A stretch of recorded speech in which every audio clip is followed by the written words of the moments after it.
একটু গভীরে তলিয়ে লক্ষ্য করলে আমরা স্পষ্ট দেখতে পাব যে আমরা যা কিছু অর্জন করি অথবা জন্মসূত্রে পাই, তার জন্য কেউ না কেউ অথবা নিজেই পাওয়ার থেকে দান করেছি বেশি। শ্রম দান, সম্পদ দান, অর্জিত অর্থ দান, আবেগ দান, এরকম অনেক কিছু। মানে প্রদান করেছি, মানে দিতে হয়েছে বেশি, পেতে যতটুকু চেয়েছি তার তুলনায় অনেক বেশি। কেন? কারণ এটাই প্রাকৃতিক নিয়ম, এমনকি সভ্যতারও তাই, একই নিয়ম।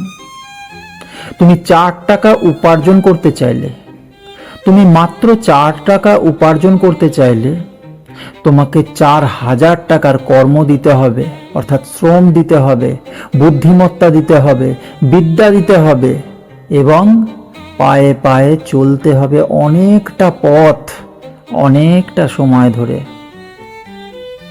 এটাই প্রাকৃতিক নিয়ম। আর তাই যদি সত্যি হয়, তবে কাজ করতে দ্বিধা কোথায়? কেন?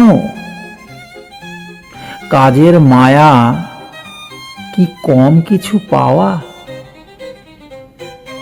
কাজের মায়ায় কাজ করতে হবে, প্রাপ্তি সে ক্ষণিকের সুখ, তাও প্রয়োজন, তার যে প্রয়োজন নেই তা নয়, কিন্তু একই প্রাপ্তিতে সমস্ত আয়ু যাপন করা এক ব্যর্থতার উচ্ছ্বাস, আর কিচ্ছু নয়।